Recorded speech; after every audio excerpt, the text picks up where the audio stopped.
오늘 아침 하나님께서 우리에게 주시는 말씀은 창세기 45장 5절로 8절까지의 말씀입니다. 창세기 45장 5절로 8절 말씀. 우리 같은 마음으로 5절부터 8절 봉독토록 합니다. 당신들이 나를 이곳에 팔았으므로 근심하지 마소서, 한탄하지 마소서. 하나님이 생명을 구원하시려고 나를 당신들 앞서 보내셨나이다. 이 땅에 2년 동안 흉년이 들었으나 아직 5년은 기경도 못하고 추수도 못할지라. 하나님이 큰 구원으로 당신들의 생명을 보존하고 당신들의 후손을 세상에 두시려고 나를 당신들 앞서 보내셨나니 그런즉 나를 이리로 보낸 자는 당신들이 아니요 하나님이시라. 하나님이 나로 바로의 아비를 삼으시고 그 온 집의 주를 삼으시며 애굽 온 땅의 칠자를 삼으셨나이다. 아멘. 저는 오늘 본문 말씀을 통해서 하나님의 시각에서 바라보는 신앙이라는 제목으로 주의 말씀을 선포하도록 하겠습니다. 우리가 어떤 사물을 바라보는 그러한 시각을 관점이라고 이야기합니다.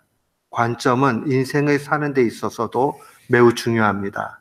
왜냐하면 관점이 행동을 결정하기 때문에 그러합니다. 관점을 어떻게 갖느냐 하는 것에 따라서 그 사람의 행동은 완전히 다르게 나타납니다.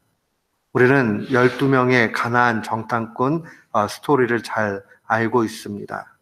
10명의 정탐꾼들은 그저 눈에 보이는 대로 보고를 하지요.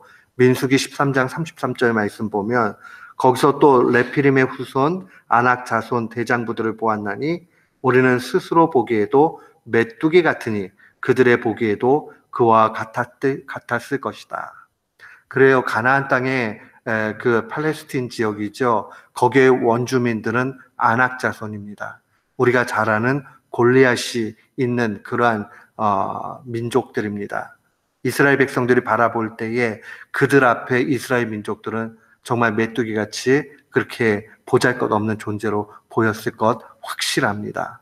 그러나 갈렙과 여호수아 두 명의 정탐꾼은 완전히 다른 시각에서 보고를 합니다. 민수기 14장 9절에 보면 오직 여호와를 거역하지 말라. 또 그 땅 백성을 두려워하지 말라. 그들은 우리의 밥이다. 라고 이야기합니다.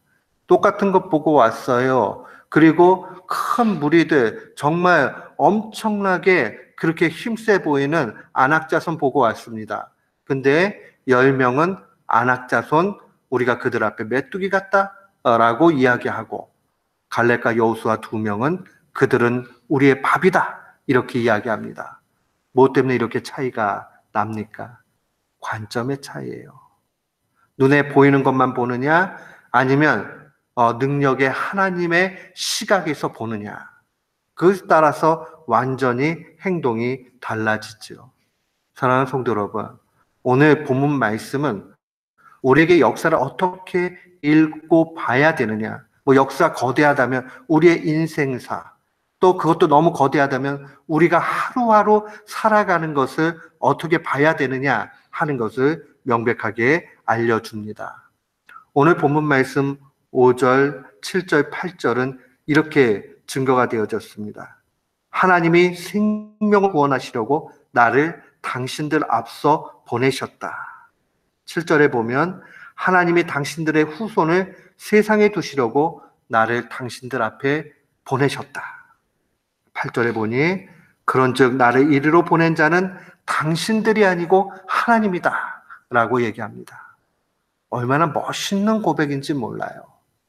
이 모든 역사의 주관이 하나님께 있다라고 고백하는 것을 자기의 고난의 현실에 대해서도 그대로 적용해서 이야기합니다. 하나님은 우리가 이 땅 살아가면서 이 시각으로 바라보면서 나가기를 원합니다. 모든 것의 주체, 그것은 하나님이시다 하는 것을 분명하게 고백을 합니다. 요셉이 단지 그 고난을 다 이기고 나서 총리 되었으니까 그제사 이렇게 본 것이냐? 그렇지 않습니다. 그런 모든 것을 하나님 앞에 두었고 하나님의 이끌어 주심에 그저 자신의 인생과 몸을 맡기고 있는 것 볼 수 있습니다. 사랑하는 성도 여러분, 이것을 저는 신앙적인 낙관주의라 이렇게 부릅니다. 우리는 신앙적 낙관주의를 가져야 됩니다. 막연히 그냥 적극적으로 생각하고 조엘 오스틴 같은 사람들이 이야기하는 대로 긍정적으로 생각하면 잘 된다. 그 방식이 아니에요. 그게 아니라 하나님께서 이끌어 주시는 거라면, 하나님으로부터 나온 거라면 그것은 내게 모두가 좋은 것이다는 그 시각을 가지고 나아가는 겁니다. 사랑하는 성도 여러분, 어떻게 하면 우리가 이 신앙적 낙관주의 가질 수 있습니까? 두 가지를 꼭 기억을 하셔야 됩니다. 첫 번째는 좋으신 하나님에 대한 확고한 믿음을 가져야 됩니다. 하나님은 좋으신 분이다. 우리 찬양할 때에 좋으신 하나님, 좋으신 하나님, 참 좋으신 나의 하나님 고백하잖아요. 예전에는 그 찬양을 불러도 그치 하나님 좋지 이렇게 불렀는데 어느 순간 인생길을 달려가면서 조금씩 깨달아지는 게 바로 이 요셉의 고백이 깨달아지기 시작했습니다. 하나님께서는 우리에게 좋은 것 주시기에 아낌이 없으시다 하는 것을 분명히 알아야 됩니다. 하나님으로부터 나온 거라면 결국은 가장 좋다 하는 것을 기억해야 됩니다. 사도는 로마서 8장 32절에 이렇게 증거했습니다. 자기 아들을 아끼지 아니하시고 우리 모든 사람을 위하여 내어주신 이가 어찌 그 아들과 함께 모든 것을 우리에게 주시지 아니하겠느냐. 아들까지 주셨다면, 하나님께서 우리에게 아들까지 주셨다면 우리의 필요들과 우리의 모든 것을 아시고 공급해 주신다는 겁니다. 우리는 그러면 이런 반문할 수 있어요. 간구해도 못 받는데 어떻게 하지요? 하나님 날 사랑하지 않나요? 그게 아니죠. 때가 되지 않았거나 아니면 필요 없으니 안 주시는 겁니다. 우리는 언제나 일체 만족하는 법을 배워야 됩니다. 하나님 부족해서 안 주시는 분도 아니고 때가 돼야 주시는 것이고 하나님 원하시면 얼마든지 주신다는 것을 놓치지 말아야 됩니다. 아들까지 내어주시니가 모든 것을 주시지 않겠는가 하는 이 고백, 우리 고백되기를 주의 이름으로 축원합니다. 아멘. 우리가 이 믿음 가운데 나아가야 돼요. 그러면 자꾸 그렇게 우리가 기도하면서 이 말씀 묵상하면 우리는 어느 순간에 신앙적인 낙관주의자 됩니다. 저는 깜짝 놀랄만 사건 하나 경험한 것도 있습니다. 저 언더 다닐 때에 그 신학교에서 저보다 후배로 들어왔는데 저보다 10살 많은 형님이 들어왔어요. 근데 이 형님은 얼굴을 딱 봐도 세상에서 많이 놀다가 오신 분이구나 하는 게 딱 느껴질 정도로 얼굴이 험상궂었어요. 근데 이분이 신학교 들어와서 시간이 조금씩 지나면서 얼굴이 점점 좋아 보여요. 처음에는 사람들이 가까이 하지도 못합니다. 근데 우연찮게 저랑 친해졌어요.